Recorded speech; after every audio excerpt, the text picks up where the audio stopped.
At the end of my conversation with John Ward, everybody is going to be like someone behind him in that picture where there's that pensive looking out of the distance, like taking in his awe and his presence as we tell his story. An esteemed media executive, has worked so much in sports. He is on the Onto Something podcast. I'm Bryan Fenley with Fox Sports Radio and also doing live events. But this is not just some Q&A about his career. We're going to go and learn about his life, learn about his upbringing, learn about where he came from on a farm in North Carolina, and then to the big city life in Los Angeles and growing and Fox and DirecTV and beyond. And John, I'm so grateful to have you on. First of all, I know that you've been so kind to have watched some of these other conversations.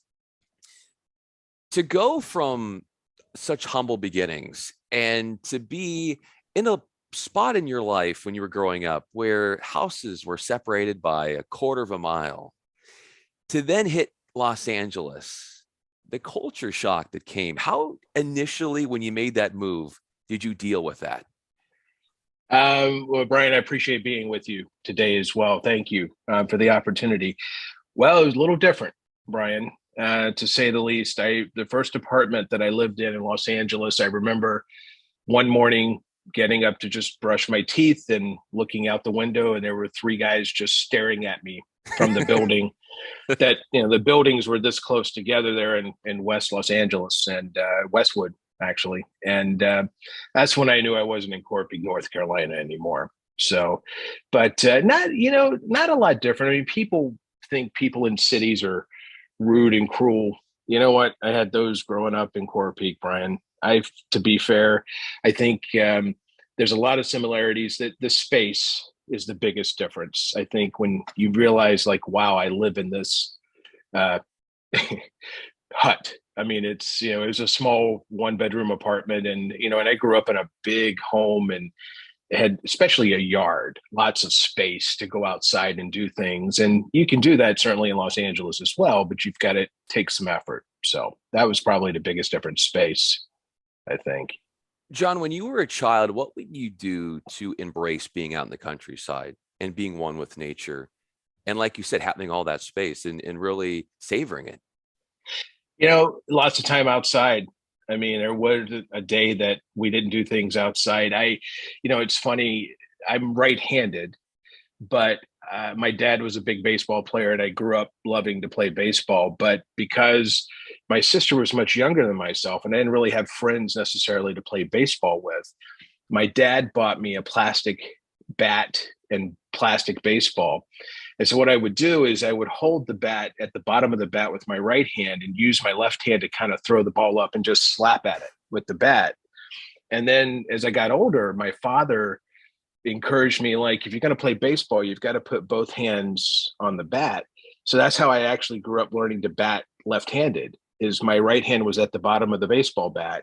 So it just was natural for me to swing from the left-hand side of the plate, oddly enough, even though I grew up writing and doing everything else right-handed. So you just improvised. I mean, you did stuff. You're always outside. Love, even to this day, I know it sounds odd, I love mowing grass. I will go home to the farm even now and just kind of veg out and mow grass because I can't get email. The cell phone where I grew up doesn't really work well.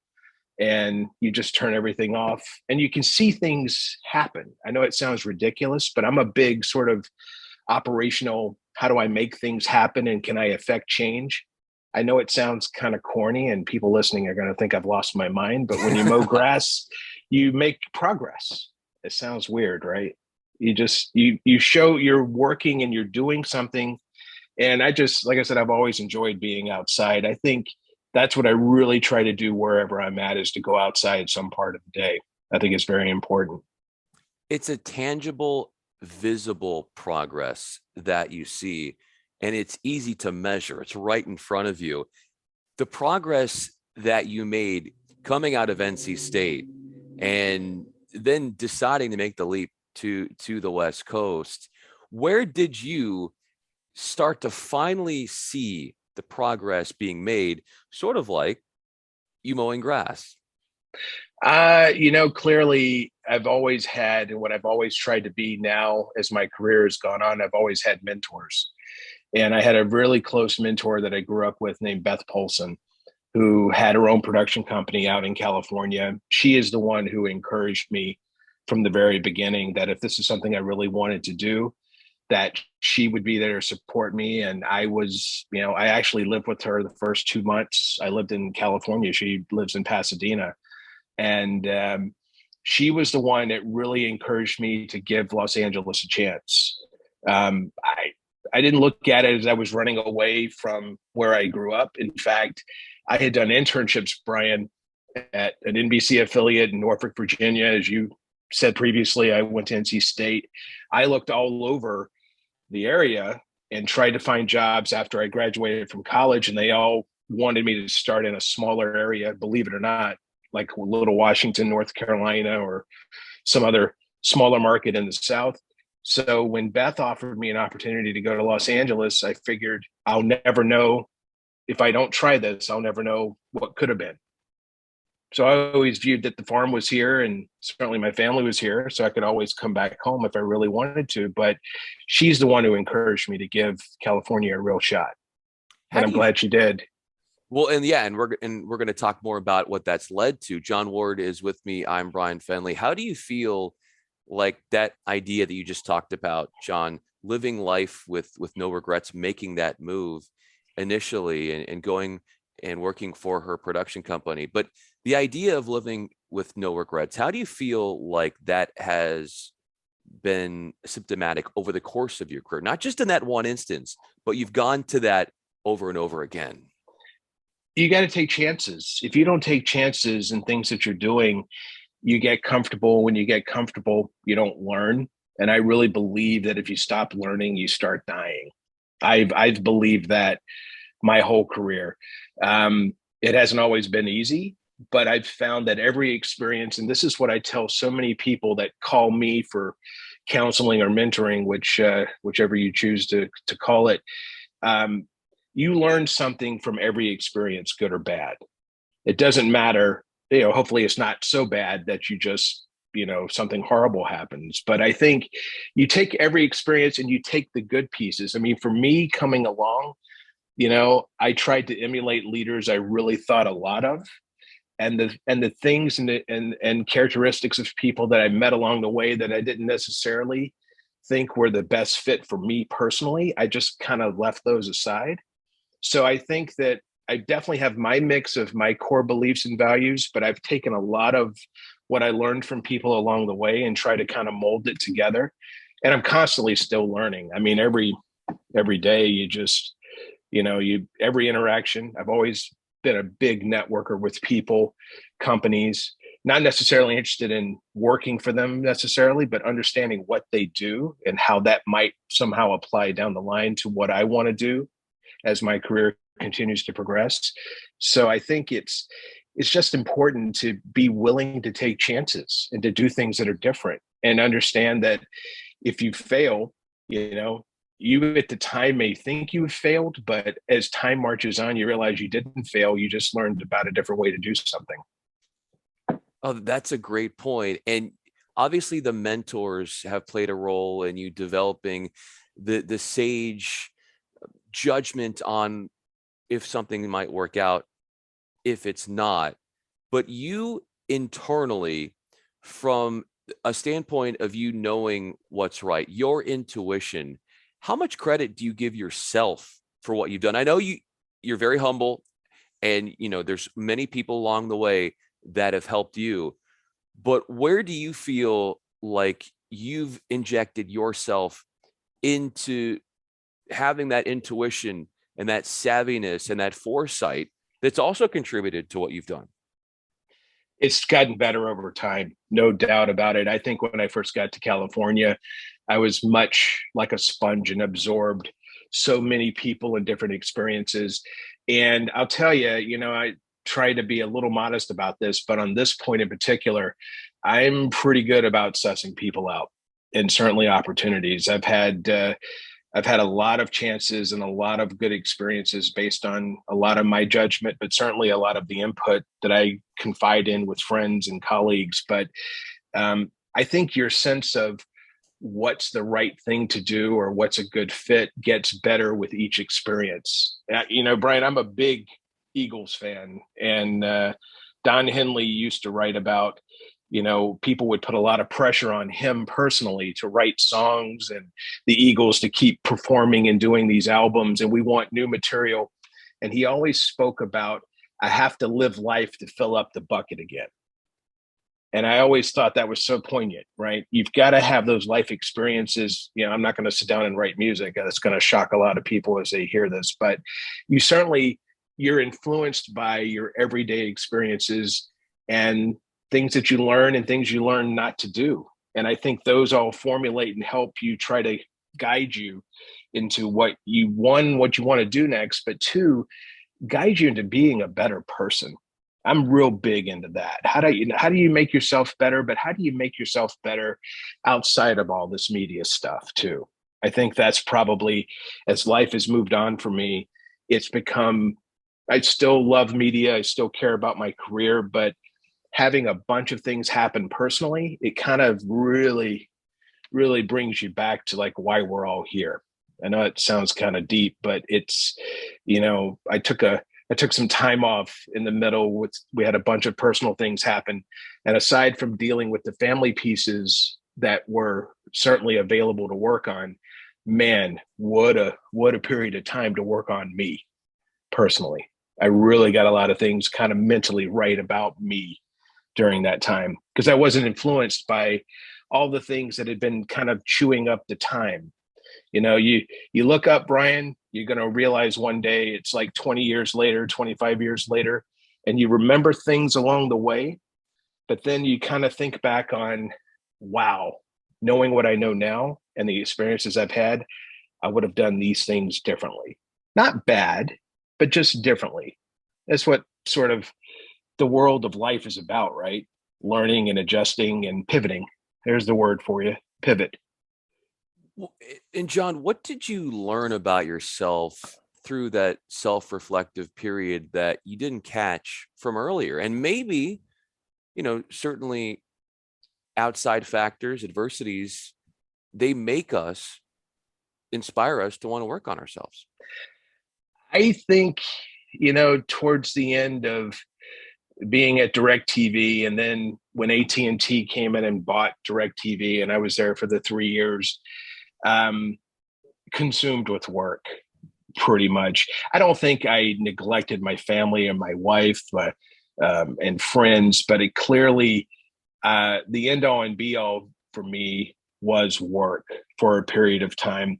I'll tell you a story. When I left AT&T and it became clear that my wife and I were going to be needed back east and for some family stuff that we really needed to kind of help with, my wife and I went on a long, long walk in Santa Monica. I'll never forget this day. We probably walked 3 hours.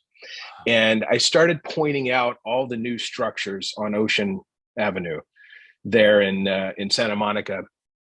And my wife finally looked at me and started laughing. And she says, John, those buildings have been here since you've lived in Los Angeles. You've never noticed them because you never stopped to see it.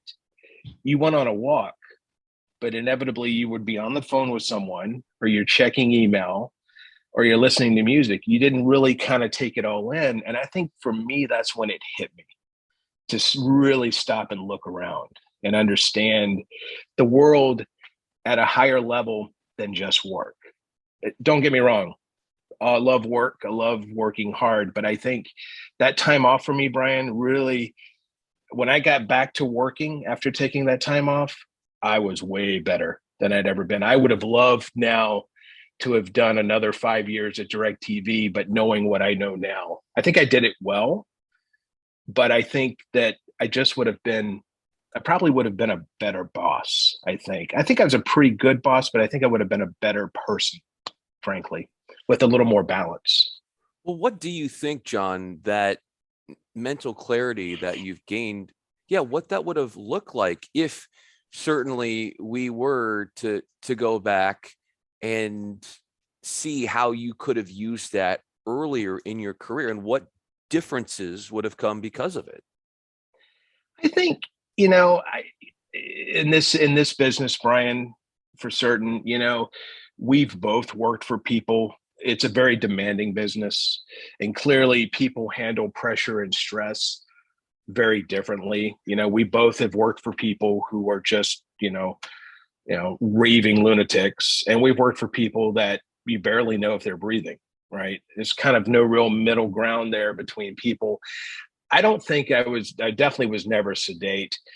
Was I a raving lunatic? No, but I definitely have interactions and can remember interactions that were not the best. And these were, one, they're not reflective of who I was as a human being or who I am as a human being, but they were pressure, tension based interactions. And, towards the end of my time at DirecTV and AT&T, when one of these things would pop up, it was weird in that I'd see it instantly, and you'd sit people down and go, okay, what do they call it when your brain goes limbic, meaning that you just blurt things out. I was never that real big screamer guy, but there would be times where I was crazy frustrated, never mad at anyone personally, but frustrated by something I'd perceived they had done or didn't do at work, where those interactions were not the best. That you can't really redo those, but what you can do is change your behavior moving forward and make sure. And these were friends, right? These are people that I've known my whole life, and they knew at the time that this was obviously some other weird type moment. But I definitely have regrets about some of the interactions I had, because had you just taken a beat to think about it and maybe walk around, you would have approached it a little differently. But even if, though, John, you have regrets, there are opportunities to make amends. Oh, And for you, where do you find such, I guess, it being cathartic for you? And then realizing now, having that realization, okay, maybe I could have gone it a different way, but then showing people that you have changed and that you're wanting to open up. I think at the time, Bryan, and over the course of time, I've had real frank conversations with people, especially for interactions that I knew were not the best, where I've said, you know what, I was an absolute idiot. And I think one, my friends who I've had these interactions with from time to time completely know me and understand that that's not who I am as a person. And it's, I don't continually apologize, I guess, because I think once you've said your piece and you've kind of made known how you feel and what you've done, um, you've stated it. There's no need to keep stating it. But it's interesting. I mean, you do get a little more wise with a little more age, that's for sure. And you realize that it's not a sprint, it's a marathon. And, you know, Bryan, you get a lot more from people that you work with or people that you manage when they're with you on your team, as opposed to you being perceived as, oh, I got to battle this guy to try to get my job done, right?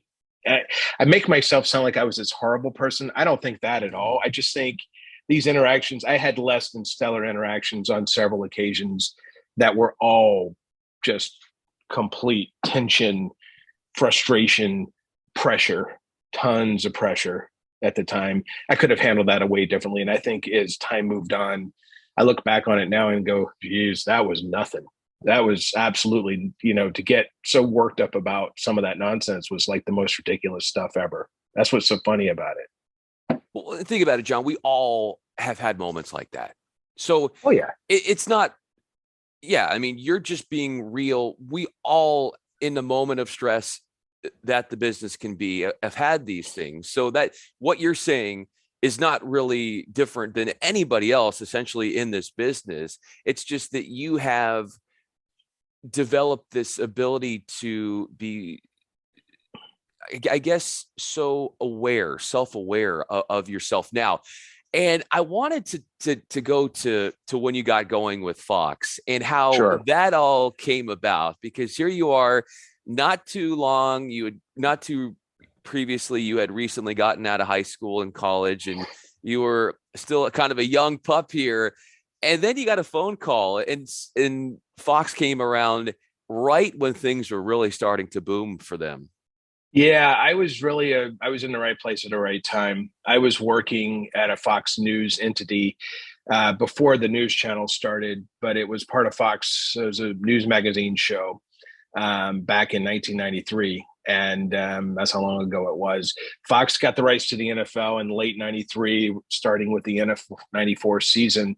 But it was from Front Page and a guy I worked for named Rob Silverstein that had led me to some freelance work for Pat O'Brien on his radio show, Coast to Coast. Pat thought a lot of me, called Ed Gorin at Fox Sports when they got started and said, "You've got to hire John Ward."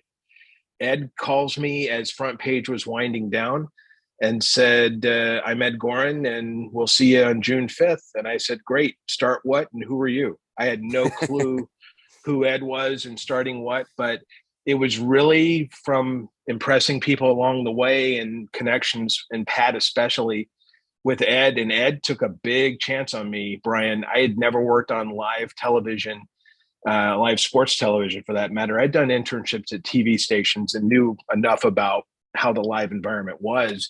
But Ed took a real big chance on me, and thank God he did, because it's been a great, great run. It was an awesome period of time at Fox Sports from 94 to 2005 with the start of the NFL and then NHL, eventually MLB and NASCAR, and the chance to live in London for a couple of years working on NFL Europe and do these startup channels in Charlotte with Speed TV and Fuel TV in Los Angeles, and then to move over to Direct TV and start the production stuff over there. I mean, it was a real great time. It was the first few years at Fox. There were no bad ideas. David Hill could motivate a sandwich to make itself. I mean, the guy, a genius, freaking genius, amazing. And to watch that unfold, and to help really try to build something from scratch, and to get those opportunities to build all those other things. I mean, that's what I really have done most of my career. I've been this startup person to go from project to project, get it going, put the right pieces in, and then walk away and do the next thing. I will be forever grateful and thankful for my time at Fox Sports. That's for sure. Speaking of a time where you were forever grateful, I know you're a big golfer, and I know you've been to the Masters. I have. Having a self-awareness that you've developed and having an opportunity to walk Augusta, what did you learn? And I'm assuming you've gone once, maybe more than once, but I've lost count, but I believe it's 12 total times. 12 total times. So what did you learn during your 12th time walking the grounds that you didn't times 1 through 11? That it was better than times 1 through 11. Every year topped itself. You get there, HD TV, 4K images and 4K resolution does it justice, but man, it doesn't do justice like seeing it in person. You know, how dark green that grass can be. I mean, again, back to my lawnmower cutting days, I guess, lawn cutting days. It's just, you just walk and there's just a sense of peace. You know, I mean, you can't have phones out there. They obviously are kind of set with the way they do things. And, you know, frankly, I think they make it clear if you don't like it, you don't have to go. But to be able to be a part of that, to have started a service there with DirecTV at Augusta, and to be a part of all of that is just, you know, been to a bunch of ballparks and stadiums, and been fortunate to be a part of Super Bowls and World Series. To go Augusta National is pretty special. That's probably one of the more special venues on earth. The first time I went to Fenway, I kind of felt the same way. But it's just unique. The smells, the colors, you know, it's absolutely awe inspiring. So it never got old. It never got old to go to Augusta. I mean, last time I was there was in 2017. And yeah, first couple of years were okay not going there, but I miss it. I'm hoping to get back there as a fan. I mean, you get there so early, Bryan, that you get the tech setup done with what you need to do work-wise, but then you always get an afternoon or a morning to kind of walk around. And the first thing you think is, God, I wish I could be that flexible and hit a golf ball like that. And then to just watch how they they take these shots and they just train them and they go around things. It's just, I mean, God, I've known people that have played it on the Monday on the media day after Augusta, and some others that have been guests of people. And Lord, I would shoot 110 out there. I know I would, but I'd enjoy every moment of it. That's for sure. Beautiful, beautiful place. Absolutely stunning. You're talking about how it gets your senses going and your sense of smell. Well, I go back to something that your wife said. Metaphorically, you need to smell the flowers more often through this track. Notice things that you didn't because you were so work focused. And you can be work focused as you are, but then having that change of heart, that self-awareness as well, and marrying those together, really cool to see your transformation. And John, I'm so grateful for your transparency, your realness, your authenticity. It shines through this conversation, and many people will learn about your story and be inspired because of it. John Ward, I'm Bryan Fenley. How fun was this? This was a Awesome. blast. Thank you so much for doing this. I appreciate the opportunity, Bryan, and I'll watch the rest of them, man. You do a great, great job. Thanks again. Really appreciate it.